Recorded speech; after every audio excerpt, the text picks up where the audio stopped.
love, social convention, gender roles, and religion. Charlotte Bronte's most famous novel challenges ideas on all these topics, and we are here to discuss it. I'm Charlene. And I'm Mike.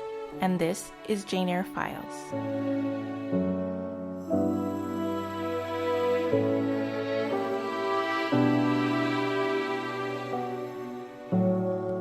Chapter 9. Sweet Days of Liberty.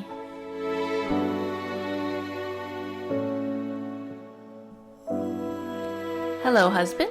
Hello, darling. Oh. I mean, I think we're going to get into... Are you quoting from the book, or is we're going to get into it with this chapter that most of it is Jane describing what's going on around her. Mm-hmm. So there's not a whole lot of dialogue, not a whole lot of conversation. And so I counted, there are only 2 instances in this entire chapter where someone refers to Jane with a term. Mm-hmm. One of them is child, when Jane is talking to the nurse who has just gone in to see Helen. And then the other one is darling, which is what Helen calls Jane before she departs this earth. Oh, I know. We don't want to get too dark too fast because this is a dark chapter. But I did want to mention that this is our 10th episode, and I feel like this is a little bit of a milestone because I read a report from this year that analyzed data from Apple Podcasts, and it said that 64% of podcasts have fewer than 10 episodes. So we are now in the top 36% of podcasts. I'm just going to leave it at that. That's amazing. 64% don't actually get the 10 episodes. People have an idea. They throw it up there. I think it's also partly the pandemic where people just were home and they started a podcast and they were like, yeah, this is not what I want to do. Maybe. I was afraid I would experience that when I first started this, but I think we will get to the end of You this made it book. to 10. You have an end goal. We talk about it like the other podcast that I do, Out of Touchstone. We're going to record our 48th episode. I know, this it's week. amazing, yeah. Yeah, it's only been 2 years. Yeah, we've been doing these episodes, but then there are 200 Touchstone movies, so I've got there's a finish line, but I've got a lot to kind of lead up to where we've got essentially 38 chapters of Jane Eyre, and we could do other bonus episodes, which we definitely plan on doing. But hey, first 10 was fun. Let's see how the rest of them go. Yeah, it's going to be amazing, I'm sure. So let's get into our SparkNote summary of Chapter 9. In the spring, life at Lowood briefly seems happier, but the damp forest dell in which the school resides is a breeding ground for typhus, and in the warm temperatures, more than half the girls fall ill with the disease. Jane remains healthy and spends her time playing outdoors with a new friend, Mary Ann Wilson. Helen is sick, but not with typhus.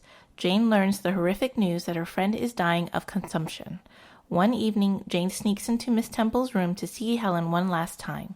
Helen promises Jane that she feels little pain and is happy to be leaving the world's suffering behind. Jane takes Helen into her arms and the girls fall asleep. During the night, Helen dies. Her grave is originally unmarked, but 15 years after her death, a gray marble tablet is placed over the spot, presumably by Jane, bearing the single word resurgam, Latin for I shall rise again. So, it's gonna get a little sad, but this chapter begins by Charlotte Bronte and Jane describing spring coming to Lowood in these very vivid terms, and it kind of shows that Jane's her life is brightening with this personal freedom, which we're going to learn more about why she has a little bit of personal freedom at Lowood right now. Rebirth, right? Would you say that there's a little bit of a rebirth, but she's finally coming into her own? That's true. She's got guidance from teachers. She's got the love of this good friend who's taken her something. Unfortunately, who's about to leave her, but she's getting getting more spring has sprung, right? Yeah. And it's weird. And it's interesting to me because I have lived most of my life in California, and I don't get changing seasons. I don't see, leaves turning and snow and all that stuff. So it's very, very vivid for me to see it described. I'm sure you know a little bit of the changing seasons. It's great, but it can also be a little depressing too. I mean, I think I don't know if I would trade my experience of always sunny weather. It has its moment. I mean, I'm from the Midwest, and so I know you and I talked about this many, many times since we've known each other, but my favorite month out of the year was always March. Because I can vividly remember more specifically when I first went off to college. I went to a university. I went to Northern Illinois University, which is about an hour west of Chicago, and it's in a town, unfortunately, named DeKalb, which is my last name and your last name now. But because it was in the middle of a cornfield, it was very flat there. So the wind from Chicago, the windy city, would blow into our town. So it would get really cold. The first fall semester that I went to school there, we got a dusting of snow the last week of October, you know, and so it would get brutally cold sometimes. But then March was always so beautiful, you know, in like a lion, out like a lamb is the expression. I remember one year we got a blizzard first week of March, but by the end of March, the trees would start to bloom. The weather would change. So I have fond memories of March. I'm a big sports fan, so I like March Madness and college basketball, but also usually that's when the daylight savings kicks in. And so there's something about that month of March, but like you said, if you haven't been around it, I mean, I take you home to visit my family for Christmas, and so it's sort of a new experience for me. And then we went to Minnesota, and we went to this arboretum where I forgot what month we were there. October. So yeah, the trees were changing colors, and it was just gorgeous. I was taking so many pictures, but yeah. Had you never seen that before? I guess in that regard, the fall colors. Yeah, not in such a large display, because I think we have arboretum here in California, but it's it's everywhere in Minnesota. It was so beautiful. Yeah, but like you said, and I think the winter can be a little, especially when the trees start to lose their leaves and it gets cold and blustery, and then you get the overcast, but I think that's what makes, to me, and I guess we'll get into it now, that this is easily the most powerful chapter yet. And possibly for the rest of the book. I can't remember which ones are more. I mean, as far as the future chapter might be more emotional. This one is just there's something about the juxtaposition of life versus death in this whole chapter. It's not a very long. It's not a very long chapter either. No, it's very focused on Helen. Yeah, and but it's weird. It's weird how it starts out so bright and chipper. And I think we mentioned in one of our earlier episodes that I think it was when Jane was taking the horse carriage ride from Gateshead to Lowood. I wish it would have been more descriptions, because she talks about these rolling hills and stuff. And and so when you first start reading chapter 9, you're just like, oh, okay, wow, spring has sprung, and she's talking about all the flowers, and it's really starting to paint this vivid description in your head. And it's one of the things that I'm really impressed, continue to be impressed by Charlotte Bronte and her writing style based on this chapter, because I feel like she transported me there, you know. But then, like you said, the darker happenings, the reason that Jane gets personal freedom in this chapter is because there's more kids that are sick, and they have to be sort of quarantined off, and now there's more room for Jane to move around the school. Teachers are busy; they can't have lessons, so she's free to roam around these beautiful grounds of Lowood, and you get this real strong sense that Jane is really appreciative of nature and the beauty, which you didn't get so much of that in the previous chapters because she was so downtrodden. Well, yeah, and I wanted to ask you, because like you mentioned that there's no possibility of going for a walk that day. The first line in the book. I think you alluded to the fact that Jane seems to not like going for walks when she was at Gateshead. Right. She preferred reading books and stuff, and yet now she's talking about the beauty of nature, and we're starting to see some more personal growth, right? Yeah. Even though I think you've mentioned like the idea that sadness just continues to sort of permeate her life. Can't get away from it. Yeah, she finally comes out of her shell a little bit thanks to Helen, and then now immediately death surrounds her. She can't catch a break. Yeah. So let's touch on the fact that there is a epidemic of typhus at Lowood, which, it's funny now because we're in a pandemic. So I feel like I've paused a little more while reading this chapter, thinking more about what they're going through, what the kids are going through. Like Jane, I wonder if she's scared if she's going to catch typhus, or what might happen to her. And then of course the kids who are sick and they don't know exactly what's going to happen to them, and the teachers who have to care for them. It's just it's so sad. It's so sad to read everything that they're going through and think, wow, this is happening right now in a way. We feel a little bit better now because we have vaccines, we have science, but back then they don't even know how it's spread. It's just random, maybe to them. No precautionary measures really in place. It was just pressure luck almost, right? Yeah. Like they don't know. I think what was really interesting was when we both read this chapter, we ended up going down a rabbit hole a little bit involving bacteriology. And I remember all these names from my high school science classes, von Leeuwenhoek and Alexander Fleming and Joseph Lister. And I just thought it was really it's a little sad. It's a little unfortunate that, like, you know, this is all taking place the first half of the 19th century. You know, not that, like, it's sort of the events of this book, I assume, would have been happening at the same time. This is when Charlotte Bronte is alive, basically, from the 1820s to the 1860s, right?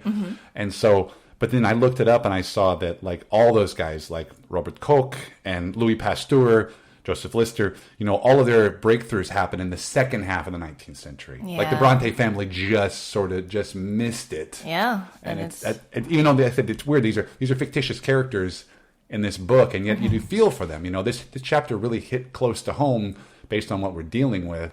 But like you said, it was just so helpless because the science wasn't there. They didn't know what was causing it, and you were just hoping that it wouldn't strike you. Yeah, and I believe at the time, you know, or I should say, when Charlotte Bronte was at that clergy daughter's school, that Maria and her older sister Maria and Elizabeth, they were there when there was a typhus epidemic. Typhus swept through that school, so it's exactly what happened to her as a child. And then it's theorized that then Elizabeth and Maria got tuberculosis, you know, their weakened immune system, through that experience. And yeah, it's Charlotte Bronte revisiting probably a very painful memory for her. Yeah, and then of course the famous sisters. So then, you know, Emily and Anne both had tuberculosis as well, right? So you know, there's typhus going through Lowood, but Helen Burns does not have typhus. She has tuberculosis, and you know, she seems like she's had it for a little bit because she's been coughing, and Miss Temple asked about her cough in the previous chapter. So ever since we've been introduced to her, more or less, right? Yeah, and that she would seemed have been, a little sickly. Remind me again. Do they say what month? What month did Jane arrive at Lowood? Was it toward the end of the year? I want to think January. Or is it the beginning of the year? Okay. Yeah. So then she said, it was bitterly cold and all this, like, all the water was frozen and they couldn't bathe. And so you're dealing with diseases, typhus and tuberculosis, which are probably spread because of sanitation, you know, hygiene was not effective. You need nourishing food because you want to boost your immune system. And it's cold and they don't have enough warm clothes. So it's just a whole bunch of things coming together here. Again, probably what was the case for the clergy daughter's school when Charlotte went there. But then they say, like, the warmth of the air, that's what allowed typhus to spread. Is that what they're that seems, you know science more than I do, right? Like, I should say I feel like that's what Charlotte Bronte might have thought, but I don't know if that's necessarily, you know, the scientific case, because I was reading about typhus and it's caused by, you know, ticks and lice and mites, so that's more like they should be clean, like they need to be washing more perhaps than the fact that there's a fog breeding disease. Well, if Brock could just get them all to cut their hair, right? Do you remember doing the lice checks when you were in grade school? Yeah, I do. Yeah. I mean, okay, so Mr. Brockler's had something there, right? I guess. I remember I was never good at those tests because I had really fair, like, blondish hair when I was a kid, and I remember the nurses would always check my hair, and they said it was always so tough for them with kids who had blonde hair. Yeah, I hadn't thought of that. Yeah. Okay, so Charlotte talks about spring, and now we got typhus. So now we get to the saddest part of the chapter with Helen Burns, and I believe you said maybe a couple of times that Helen is your favorite character. Best character in the book. Best character in the book, and I'll never forget. We'll let our listeners know. We've already told the story that Charlene went to the Bronte parsonage and bought a copy of Jane Eyre, brought it back to me, and that's the copy that I read. And I can specifically remember reading this chapter while on an airplane. I was flying to Texas because I was a best man in my friend's wedding. And I remember landing and walking through the airport and telling you in a text message that, oh my God, Helen's gone. Yeah. And how much it really affected me. And then there's something that I'll never forget. You specifically wrote me back and you said, Helen was too good for this world. Yeah. And it's something that I think about a lot, where it's, again, that's why I think she might be the best character in the book, is that she's going to impart so much wisdom onto Jane that's going to shape her for the rest of the novel.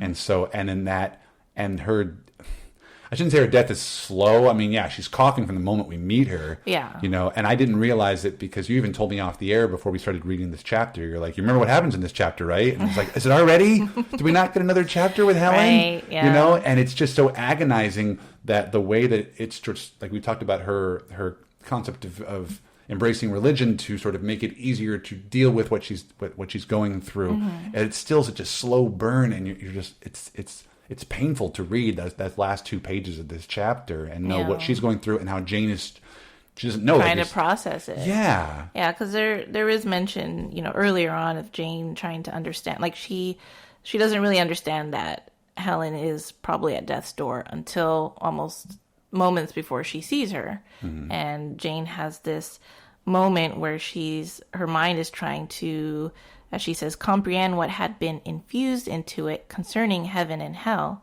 And for the first time it recoiled, baffled, for the first time glancing behind, on each side and before it, saw all around an unfathomed gulf. And you get from Helen a little bit of comfort, because Jane just doesn't know what's going to happen to Helen, and Helen is so sure that she's gonna go to God and be happy. Well, I think another one of those really incredible descriptions from Charlotte in this chapter is like when Jane is going to go into the room to see Helen, doesn't she say, like, I didn't know what to, I was worried about what I was expecting. Is she going to be a corpse already? What's she going to look like? And then as soon as she sees her, she's just like, oh, she's fine. Yeah. You know, and that's even more heartbreaking when you realize that that's it, that is still going to be it. You know, you don't have to, not everybody who's dying looks like they're going to die. Yeah. I guess, right? And you're dealing with a 10-year-old girl who probably hasn't had, well, I guess not had too much experience with death that she can remember. Mm-hmm. Are you going somewhere, Helen? Are you going home? Yes, to my last home. No, you mustn't. The other girls are recovering now. I have consumption, not typhus fever, Jane.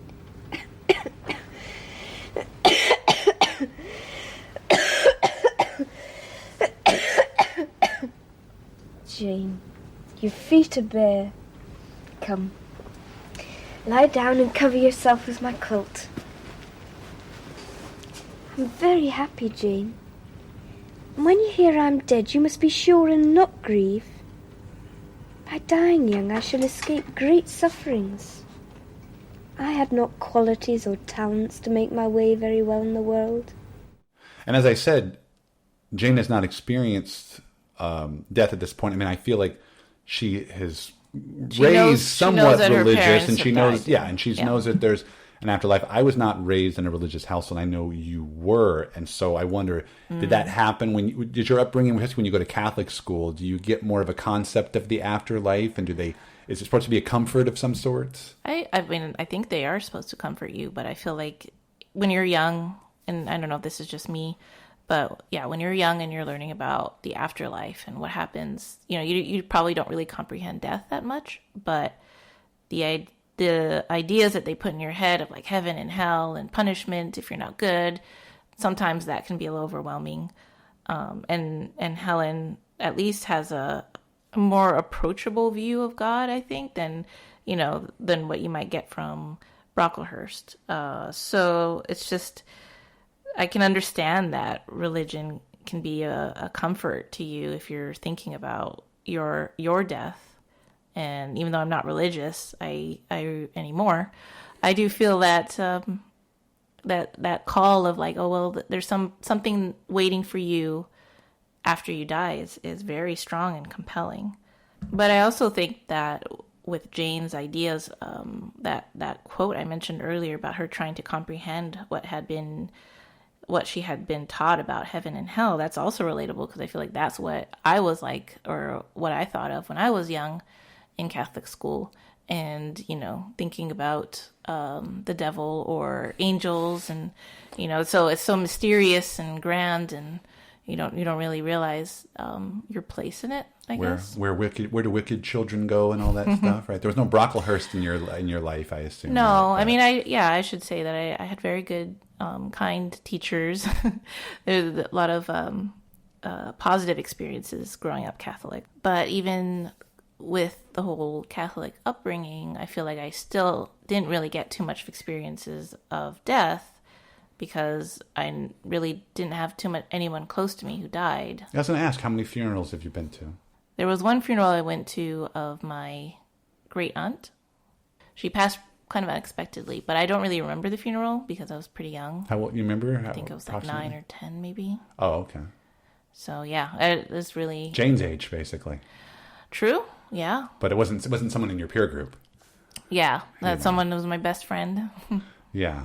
Yeah, but I think... I don't know how many funerals have you been to? Well, it's funny. I mean, I've been to a handful. I mean, I don't count them, I guess. Yeah, I mean, like when you were young. But right? what's interesting is, like you said, you've essentially only been to one funeral, and it was when you were 10 years old. Mm-hmm. I've been to more funerals, but I was in college. My first funeral, I was already 21. I had 2 funerals in the same year, where it was a great grandmother and a grandfather. Oh. I feel like they're powerful moments, especially when you, as a 20-year-old, 21-year-old that I got a better concept of what was going on as compared to you being 10, because they were very powerful in the sense that this was, again, my very first funeral was my great grandmother.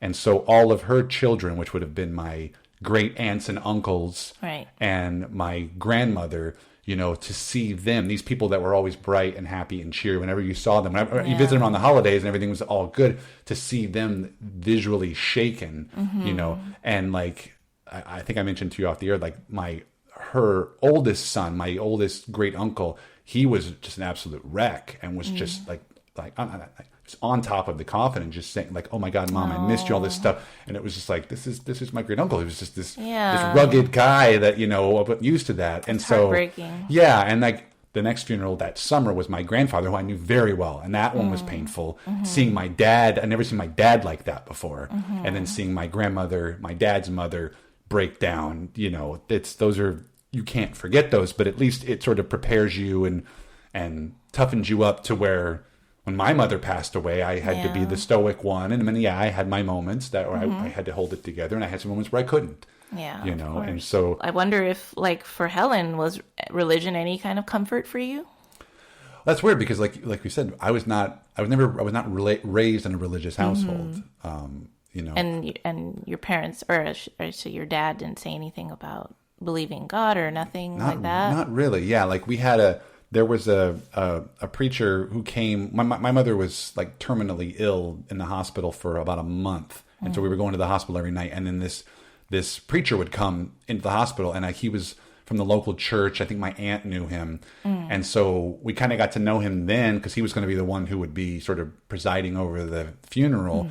But we didn't know him. We didn't go to his church or anything like that. It was just, he was a nice guy, friend of the family, and so he would try to comfort us, but we were not. It's just, I have nothing against religion necessarily. I feel like it serves a purpose of guidance, and it gives people, like I said, it gives people comfort. But for whatever reason, my folks just chose not to raise us that way. I always tell the story. My sister got married when I was in high school, and I showed up at the church, and there was a sign on the door that said, "This is a Protestant service." Oh. And I said, "Mom, we're Protestants?" And she said, "Yeah."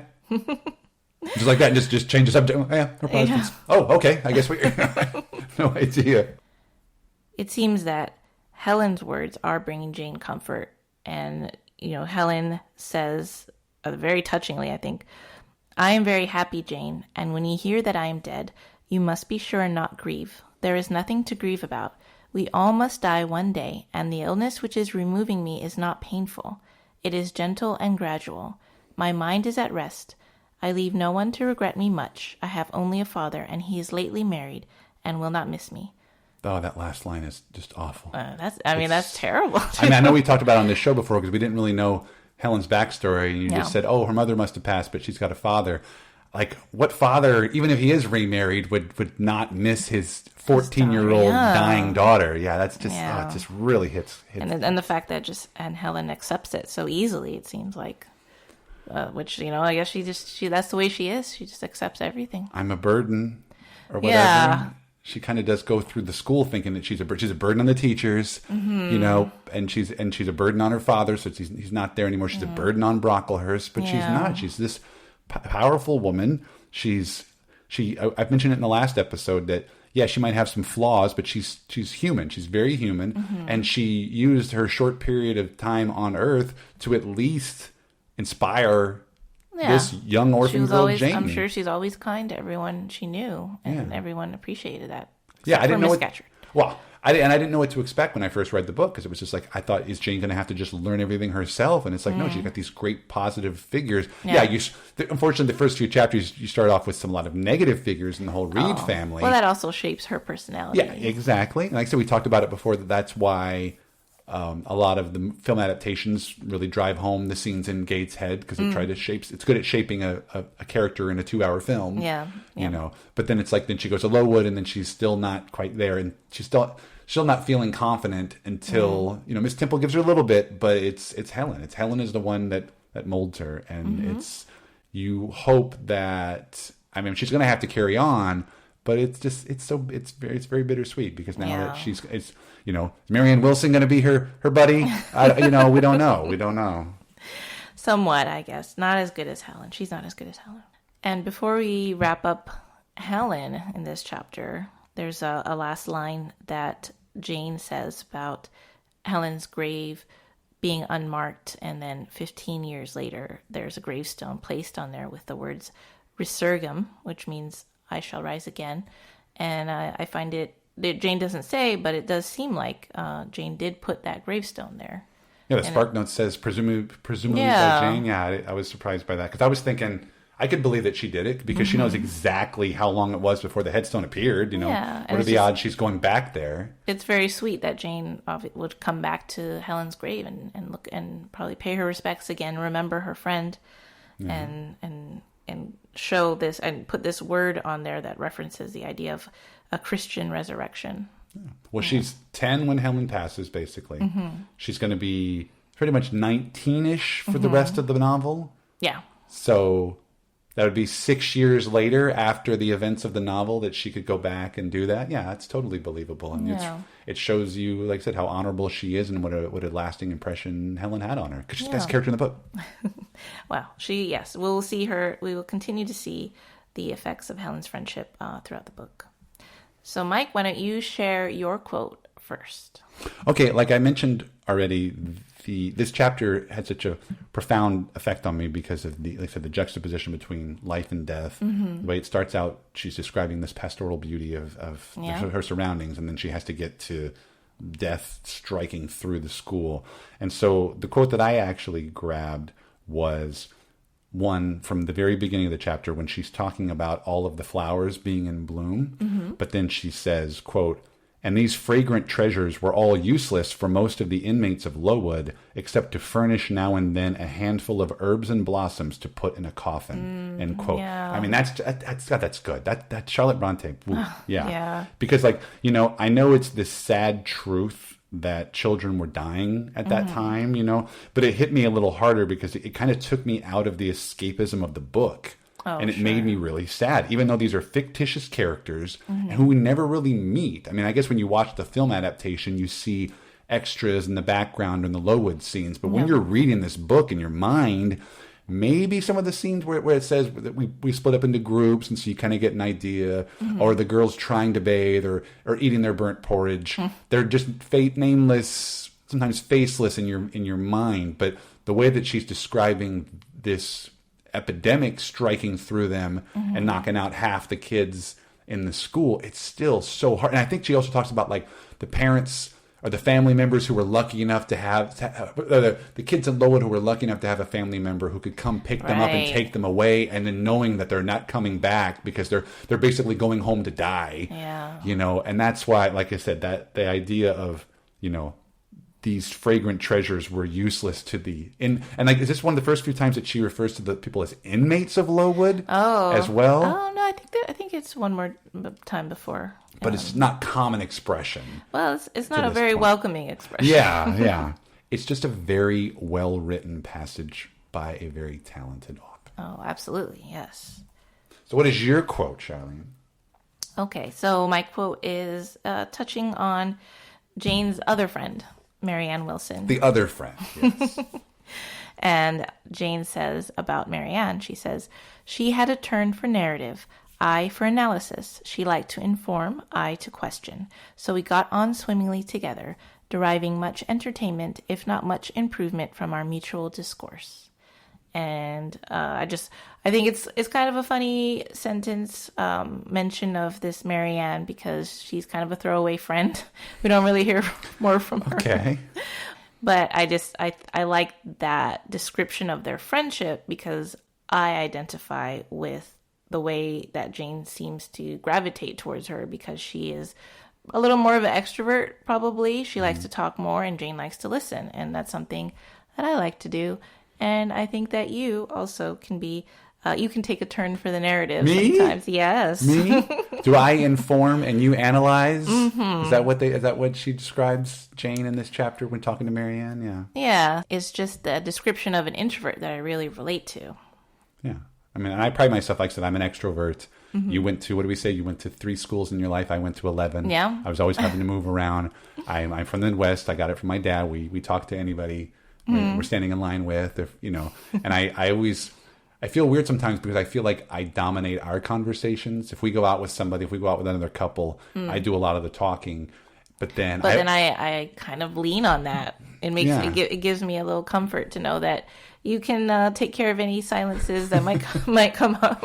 But I feel bad in the moment until afterwards, whenever everybody's gone, you'll always pull me aside and be like, no, I'm glad you did, because I do pride myself on trying to find something to bring you into the conversation. Sure. I have this habit, and I know you've seen it before, where if I need to use the bathroom, or if I need to go refill our drink, I will drop a line where I'll just be like, Charlene, you went to that one Broadway show, didn't you? And then I'll just get up and leave. I'm out. Yeah, I don't even wait for the answer. And I will also, there's also moments in which I will ask you a question that I already know the answer to, but I will make you answer it in front of company so that it elicits a conversation, And I think that's, I don't know, it came from years of having jobs where we would get together for like happy hours and birthdays, and people would bring their significant others, and then all they do is sit around and talk about work. I would try to find anything else to talk about work rather than talk about work, so that I can work the wives and husbands into the conversation. Sure. And I mentioned to you as well that I'm very glad that you don't work in the same field that I do, so that I can learn new things. And then when we have conversations with anybody from my film industry background, I can be like, well, Charlene's the one that's curing cancer. And then we can kind of get, and then people go, really? What kind of scientist are you? And then then I can back off, and then my work here is done. Wow. Like Jane says about Marianne, I do derive much entertainment from our conversations. Yeah. Marianne's work is done. Yeah. I don't think we're going to hear from her again in the rest of the book. No, I don't think so. And sadly, Helen's work is also done. Oh. Wow. We are coming to the end of our podcast episode, and I just wanted to mention that I've been communicating with some people on my blog and Instagram, and I just really enjoy talking to other Jane Eyre fans. So thank you to those who have reached out to me with comments, and I'm so glad and happy that you guys are listening to this show. And if you want to drop a question or leave a comment, I would love to hear from you too on my Instagram and my blog, Eyre Guide. Thank you so much for listening. If you enjoyed our podcast, please subscribe and leave us a review on your preferred podcast platform. This really helps us grow and reach new listeners.